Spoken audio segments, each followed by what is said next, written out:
오늘은 제사장 나라의 사명이라는 제목으로 함께 말씀 나누겠습니다.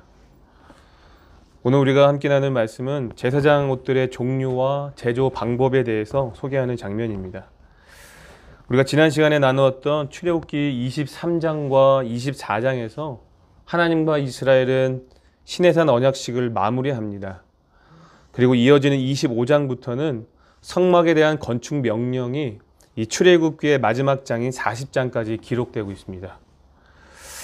하나님께서 성막을 건축하라고 명령하신 이유는 언약이 체결된 후에 하나님과 이스라엘 백성과의 언약 관계를 지속시킬 공간이 필요했기 때문입니다.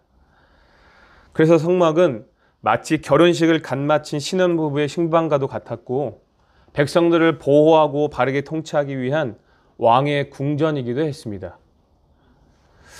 그런데 오늘의 본문은 성막 건축이 아니라 제사장 옷들의 종류와 제조 방법을 소개하고 있는데 이것은 단순히 제사장 개인의 옷을 소개하는 개념이 아니라 성막과 성전 기물을 건축하는 것과 같은 개념으로 우리가 이해해야 합니다. 왜냐하면 성막이 하나님의 임재를 가시화해주는 상징이기 때문에 하나님의 거룩을 나타내는 제사장의 옷은 성막을 포함하여 어떤 성전 기물을 건축하는 것과 같은 개념으로 이해가 되기 때문입니다. 다시 말해 제사장의 옷도 이 성막 건축에 포함된 개념으로 우리가 이해할 수 있어야 된다는 겁니다. 그래서 제사장의 옷은 다른 성전 기물들을 정교하게 소개하고 있는 것처럼 이 제사장의 옷도 굉장히 정교하고 다양하게 설명되고 있는 것입니다. 오늘은 제사장, 특히 대제사장의 복장을 살펴보면서 이 복장이 보여지는 화려함과 장엄함, 그 아름다움에 주목해보고 이 복장이 주는 신학적 의미를 함께 확인해 보도록 하겠습니다. 우리 먼저 본문인 1절부터 3절까지의 말씀을 한번 읽어보도록 하겠습니다. 1절부터 3절입니다. 시작. 너는 이스라엘 자손 중 내 형 아론과 그의 아들들 곧 아론과 아론의 아들들 나답과 아비후와 엘르아살과 이다말을 그와 함께 내게로 나아오게 하여 나를 섬기는 제사장 직분을 행하게 하되 내 형 아론을 위하여 거룩한 옷을 지어 영화롭고 아름답게 할지니 너는 물은 마음에 지혜 있는 모든 자 곧 내가 지혜로운 영으로 채운 자들에게 말하여 아론의 옷을 지어 그를 거룩하게 하여 내게 제사장 직분을 행하게 하라. 아멘. 하나님께서는 모세에게 아론과 그의 아들들을 택하여 제사장 직분을 감당하게 하셨습니다. 그런데 특별히 그들이 제사장 직분을 감당함에 있어서 제일 먼저 준비해야 할 것이 있었습니다. 그것이 무엇입니까? 바로 거룩한 옷을 짓는 일이죠. 여기서 거룩한 옷이란 히브리어로 비그데 코데시라는 단어가 사용되었는데 이 코데시라는 단어는 문자적으로 구별됨을 의미합니다. 하나님은 피조세계의 그 어떤 것과도 비교할 수 없는 구별된 분이시지요. 거룩은 하나님 고유의 특성입니다. 그래서 하나님께서는 이스라엘 백성들에게 제사법을 말씀하시면서 내가 거룩하니 너희도 거룩하라 라고 말씀하신 것이죠. 그런데 전적으로 타락한 인간이 이 거룩함을 스스로 유지할 능력이 있습니까? 없습니다. 인간이 거룩할 수 있는 유일한 방법은 하나님과 언약 관계를 맺어서 하나님의 거룩을 공유하는 방법밖에 없습니다. 그리고 그 하나님의 거룩을 백성들에게 공유하게 하는 일이 바로 제사장의 일이라는 거예요. 결국 하나님께서 대제사장을 세우신 이유는 이스라엘 백성이 하나님을 닮아 거룩해지도록 하기 위함입니다. 그래서 하나님께서는 이 거룩한 옷을 통해 그들의 직분을 구별되게 하셨고 이 거룩한 직무를 감당하게 하려고 옷을 지으라고 명령을 하신 것입니다. 그래서 대제사장의 옷은 하나님의 거룩을 찬란하고 영광스럽게 드러내야 했습니다. 왜냐하면 대제사장은 백성들의 죄사함을 선언하고 하나님과의 관계를 중보하는 대리자였기 때문에 대제사장의 옷은 하나님의 거룩을 영광스럽게 나타낼 수 있어야 했습니다. 그런데 하나님의 거룩을 영광스럽게 나타내기 위한 이 옷을 아무나 지을 수 있겠습니까? 그럴 수가 없겠죠. 성막 짓는 일도 하나님께서 특별히 선택한 지파들이 짓게 했던 것처럼 이 제사장이 입어야 할 옷도, 이 거룩한 옷도 아무나 지을 수가 없었습니다. 어떤 사람들이 지을 수 있었습니까? 3절 말씀에 기록되어 있죠. 이 옷은 지혜 있는 사람, 즉 하나님께서 지혜로운 영을 준 사람들만이 지을 수가 있었습니다. 하나님의 거룩을 나타내는 영광스러운 옷이었기 때문에 이 옷은 인간의 지혜가 아닌 신적 디자인으로 지어져야 했다는 겁니다. 따라서 그것을 구현해낼 수 있는 사람은 오직 하나님께서 주신 지혜의 영에 사로잡힌 자들이었고, 이 지혜의 영을 받은 사람들이 바로 출애굽기 35장에 기록되어져 있는 브살렐과 오홀리압과 같은 성전 기술자들이었습니다. 다시 말해 하나님께 지혜의 영을 받은 사람들만이, 하나님의 영으로 충만한 사람들만이 이 성막 건설을 주도할 수 있었다는 것입니다. 그리고 우리는 여기서 아주 흥미로운 사실을 발견할 수 있는데, 그것은 바로 사람을 여호와의 영으로 충만케 한다는 기록이에요. 이것은 여기 본문 3절에서 처음으로 등장하고 있는데요. 이전에는 사람이 하나님의 영으로 충만했다는 명시적인 기록이 없습니다. 족장들은 물론이고 모세에게도 그런 표현은 나타나지 않습니다. 그런데 이 성막 건설에서 하나님의 영의 임재가 이렇게 특별하게 기록되고 있는 것이죠. 그리고 그 영에 충만한 사람들을 통해 하나님께서 성막을 건설하고 계시는 것입니다. 우리는 이것을 어떻게 이해할 수 있을까요? 이것은 창세기 1장 2절에서 하나님의 영이 최초로 나타난 사실과 병행하고 있다는 사실로 이해할 수 있습니다. 창세기 1장 2절 말씀을 보면은 하나님의 영이 수면 위에 운행하셨다라고 기록되어 있죠. 천지 창조의 현장에 하나님의 영이 임재하셨고 우주 만물을 일종의 하나님의 성전으로 짓는 일을 하셨다라는 것입니다.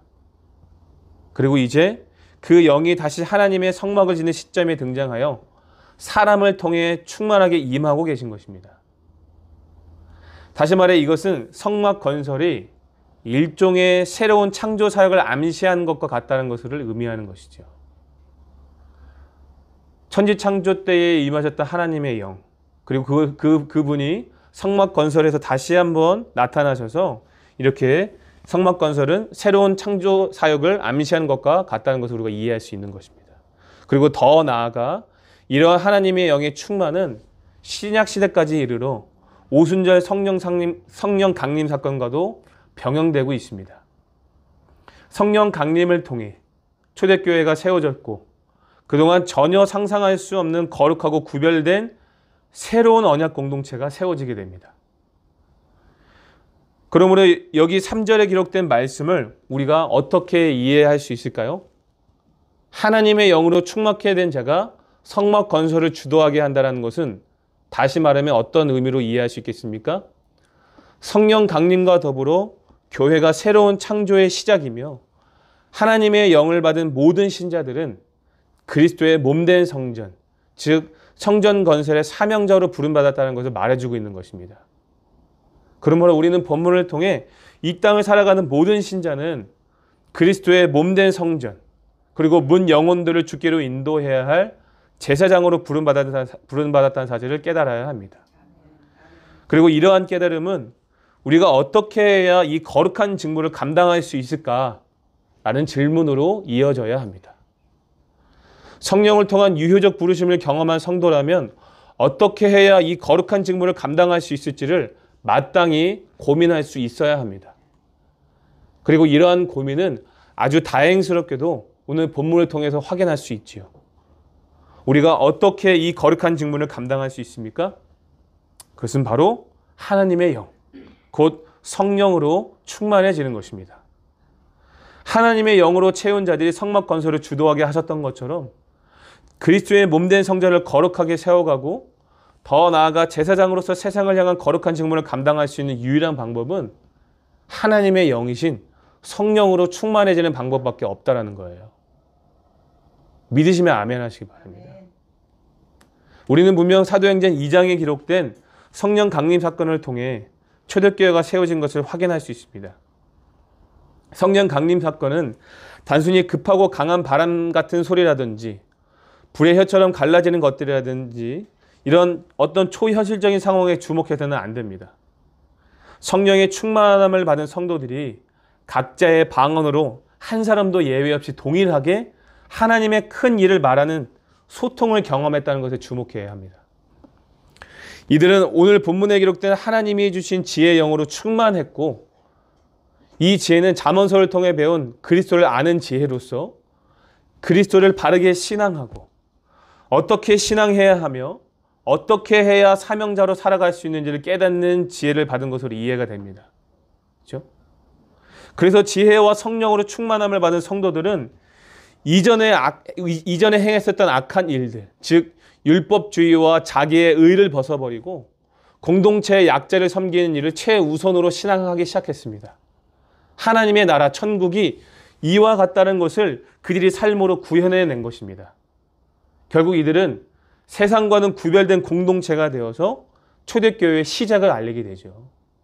구별된 공동체로서 초대교회의 시작을 알린 것입니다. 그리고 더 나아가 유대인 사회, 즉 세상은 구별된 공동체인 초대교회를 주목하게 되었고, 하나님은 그들을 통해 구원받는 영혼들을 더하게 하셨습니다. 이처럼 하나님께서는 성령으로 충만한 자들을 통해 교회를 거룩하게 세우셨고, 그들을 통해 하나님 나라를 확장해 가셨습니다. 그러므로 우리도 그리스도의 몸된 성전을 거룩하게 세워가고 제사장의 직무를 감당하기 위해서는 늘 성령으로 충만해야 합니다. 주의 일은 사람의 능력으로 하는 것이 아니라 하나님의 능력으로 해야 합니다. 그래서 예수님은 제자들에게 너희에게 성령이 임하시면 너희가 권능을 받아 주의 일을 힘있게 감당하게 된다고 말씀하신 것입니다.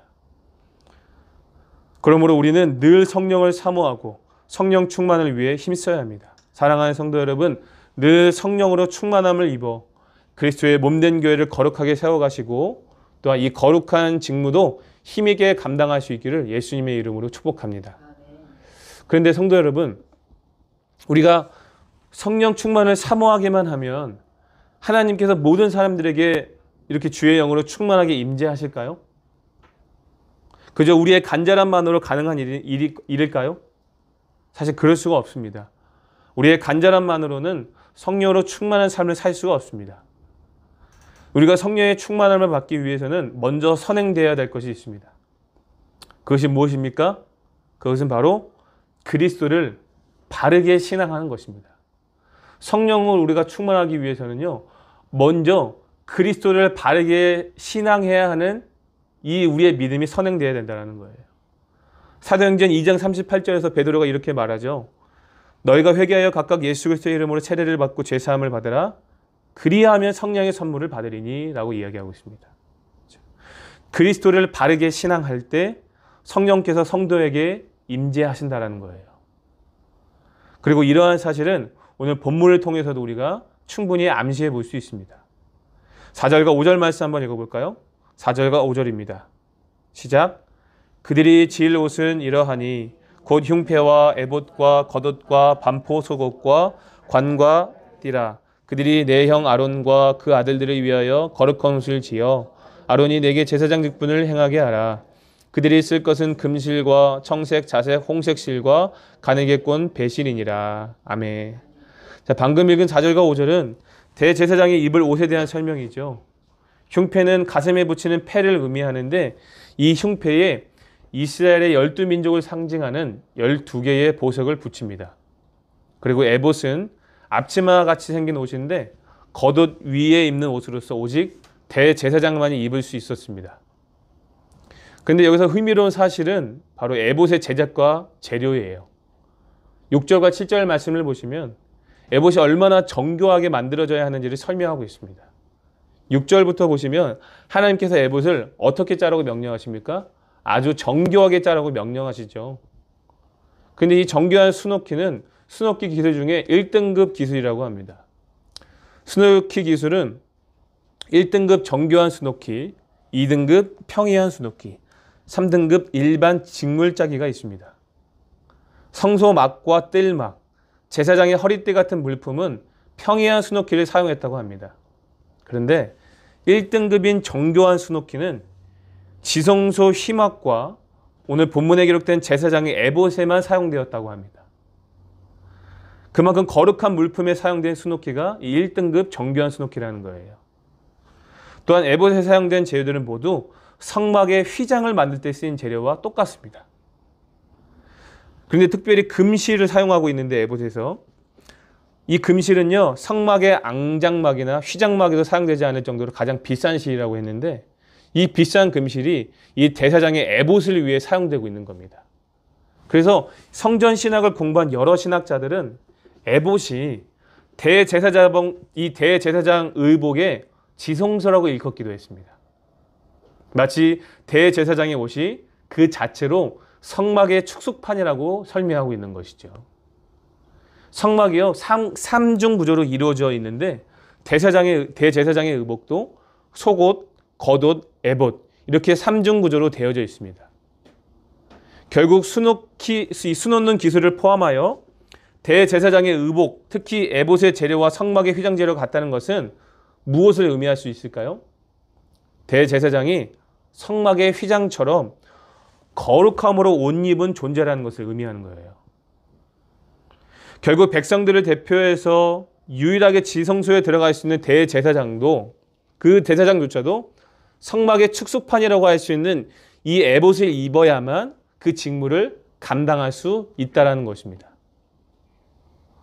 하지만 하나님께서는 이처럼 복잡하고 정교한 에봇의 역할을 그리스도를 보내주심으로써 완전히 성취하셨고 그리스도를 통해 누구든지 지성소에 들어갈 수 있는 은혜를 허락하셨습니다. 그리고 우리는 예수님의 육체 자체를 성전으로 표현했다라는 사실과 예수께서 대제사장으로 오셨다는 사실을 우리 성경 곳곳에서 확인할 수가 있죠. 마태복음 27장 50절에서 51절 말씀은 예수님의 죽음을 휘장이 찢어진 것으로 표현했고 요한복음 2장 19절과 21절은 예수님의 육체를 성전으로 표현했습니다. 히브리 기자는 4장 14절에서 예수님을 이 땅에 오신 대제사장으로 표현했으며 10장 19절과 20절에서는 예수님을 손으로 짓지 않은 영원한 장막으로 표현하고 있습니다. 예수님께서는 십자가와 부활을 통해 옛 성전을 무너뜨리고 자신의 육체로 거룩한 새 성전을 세우셨습니다.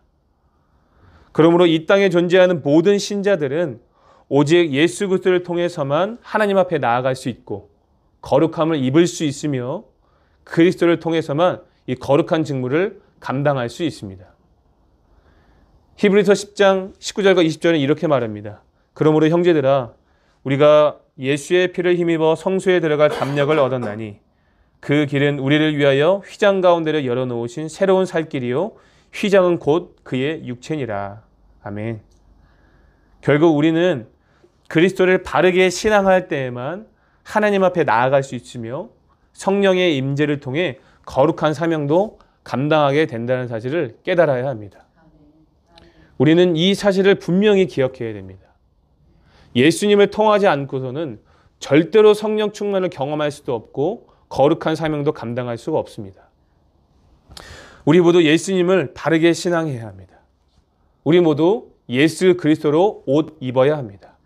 예수 그리스도와 연합해야 합니다. 예수님의 말씀에 전적으로 순종해야 합니다. 예수님만 바르게 섬겨야 합니다. 예수님을 바르게 신앙하는 자만이 성령의 임재를 경험할 수 있고 오늘 우리가 이 거룩한 사명도 감당할 수 있다는 거예요. 그러므로 사랑하는 성도 여러분, 부디 예수님을 바르게 신앙하셔서 성령의 임재를 통한 제사장 나라의 사명을 힘있게 감당할 수 있기를 예수님의 이름으로 축복합니다. 그런데 저는 여기서 한 단계 더 깊은 고민을 하고 싶습니다. 그것은 바로 우리가 제사장 나라의 사명을 감당하는 목적과 동기입니다. 목적과 동기를 바르게 하지 않으면 사명 성취가 오히려 우리에게 독이 될 수 있기 때문입니다. 우리가 아무리 능력 있게 주의 사명을 감당했어도 목적과 동기가 바르지 않으면 신약시대의 종교 지도자들처럼 자기의 의에 빠질 수 있습니다. 지난날 우리는 사명 감당을 일종의 보상을 위한 목적으로 감당했던 기억이 있습니다. 결국 이것은 우리의 불신앙으로 이어졌고 기복신앙이라는 결과를 낳게 되었습니다. 그렇다면 우리가 어떤 마음가짐으로 이 사명을 감당해야 될까요? 어떻게 감당해야 될까요? 여호와를 향한 전적인 감사와 은혜로 이 사명을 감당해야 합니다. 다시 한번 말씀드립니다. 우리가 어떻게 이 거룩한 사명을 감당해야 하겠습니까? 여호와를 향한 전적인 감사와 하나님의 무한하신 그 은혜를 감사함으로 이 사명을 감당해야 합니다.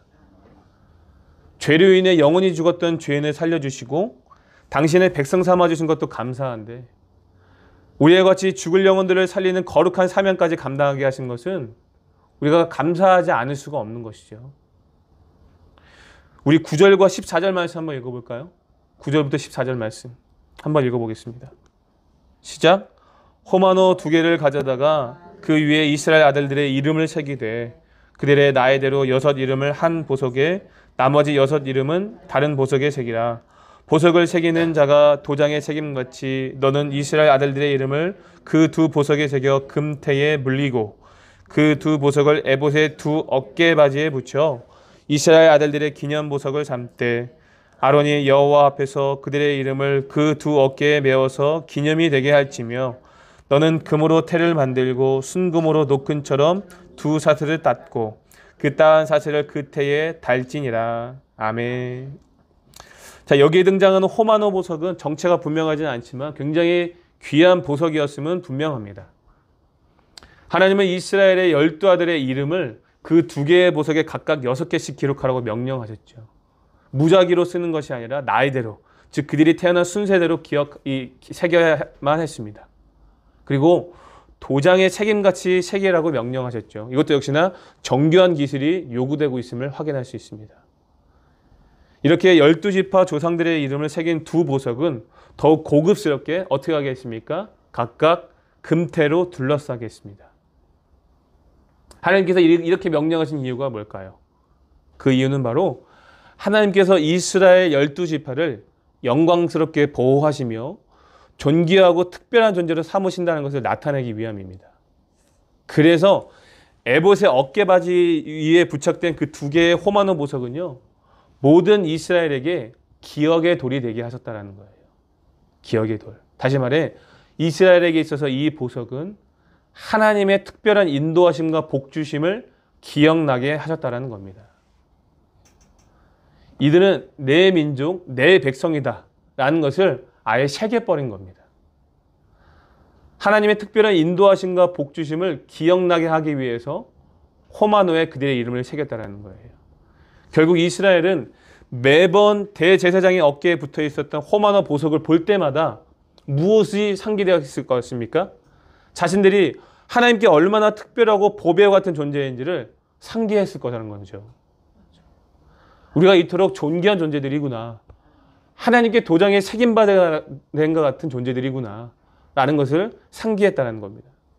이처럼 하나님은 호마노 보석에 이스라엘 12지파 이름을 새기게 함으로써 자기 백성을 귀하게 여기시고 그들의 이름을 기억하시며 그들을 끝까지 지키시고 보호하신다는 사실을 오늘 말씀을 통해서 우리에게 가르쳐주고 계십니다. 그리고 이러한 사실은 우리도 마찬가지입니다. 하나님은 우리를 위해 예수님을 대제사장으로 이 땅에 보내주셨고 그리스도를 통해 우리는 하나님께 절대로 잊을 수 없는 소중한 존재로 받아들여졌습니다.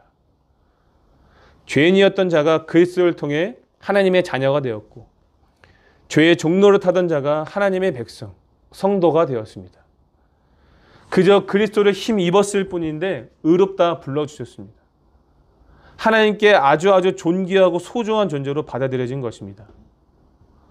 우리를 얼마나 사랑하시기에 독생자를 십자가에 내어주시기까지 우리를 보배롭고 존재한 존재로 삼아주시냐는 것입니다.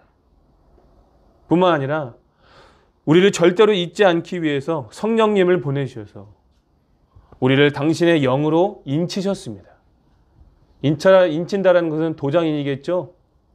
호마노에 이스라엘의 이름을 새겨 넣듯이 도장처럼 새겨 넣듯이 성령을 통해 우리를 인치셨다라는 거예요. 그렇죠?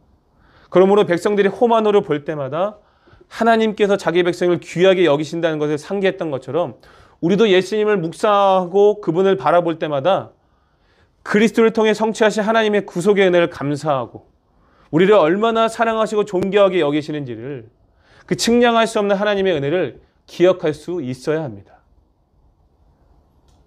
제가 이 말씀을 드린 이유는 무엇일까요? 우리가 이 은혜로 사명의 동기를 삼아야 된다는 것을 말씀드리고 싶은 겁니다. 이 은혜로 사명의 동기를 삼아야 합니다. 보상을 위한 사명 감당이 아니라 은혜를 갚기 위한 사명을 감당해야 한다는 거죠. 사실 이 표현도 올바르지 못한 표현이겠죠. 하나님의 은혜를 우리가 어떻게 갚겠습니까? 그렇죠? 예수님의 생명과 우리의 어떤 것으로도 등가 교환이 성립되지가 않습니다. 그 어떤 것으로도, 우리의 어떤 것으로도 예수님의 생명과 등가 교환이 성립되지가 않아요.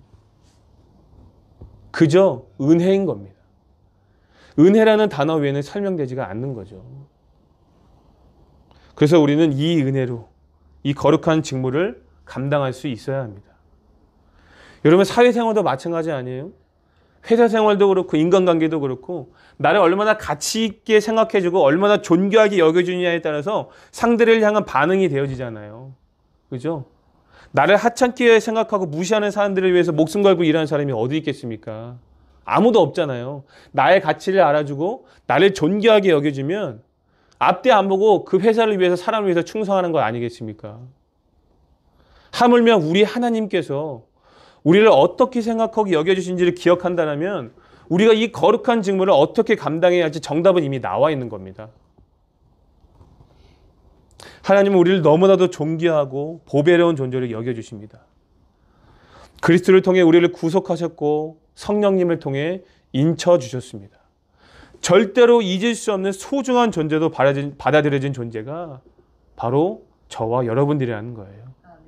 그러므로 사랑하는 성도 여러분, 우리가 그 은혜로 사명을 감당할 수 있길 바랍니다. 감사함으로 감당할 수 있기를 바랍니다. 보성을 위한 목적이 아니라 그리스도를 통해 우리에게 나타내신 하나님의 은혜를 기억하며 그 은혜로 감당할 수 있기를 바랍니다. 이제 말씀을 마치겠습니다. 오늘 우리는 대제사장의 제조 방법과 대제사장의 옷의 제조 방법과 재료들을 살펴보면서 그 안에 담긴 신학적 의미를 우리가 확인해 보았습니다. 오늘날 우리는 대제사장이신 예수님 덕분에 그리스도로 옷 입어 왕 같은 제사장이 되었습니다. 또한 그리스도의 몸된 공동체가 되어 세상을 향해 거룩한 직무를 감당해야 한다는 것도 깨닫게 되었습니다. 그러나 우리는 이 거룩한 직무를 보상을 위함이 아니라 은혜로 감당해야 함을 오늘 말씀을 통하여서 다시 한번 깨닫고 결단해 봅니다. 그러므로 사랑하는 성도 여러분, 아무쪼록 대제사장이신 예수님을 의지하셔서 세상에 하나님의 거룩하심을 나타내는 제사장 나라로 살아갈 수 있기를 축복합니다. 성령님을 사모하시고 성령으로 충만하셔서 주의 권능으로 이 사명 감당할 수 있기를 바랍니다. 그리고 무엇보다 우리의 사명 감당이 어떤 보상을 위한 것이 아니라 우리를 존귀하게 하고 보배롭게 여기시는 그 하나님의 은혜를 기억하며 감사와 은혜로 감당할 수 있기를 바랍니다. 그래서 주님 다시 오실 그날까지 제사장 나라의 사명을 힘있게 감당하셔서 하나님께 영광 돌리는 복되고 아름다운 인생이 될 수 있기를 예수님의 이름으로 축복합니다. 아멘.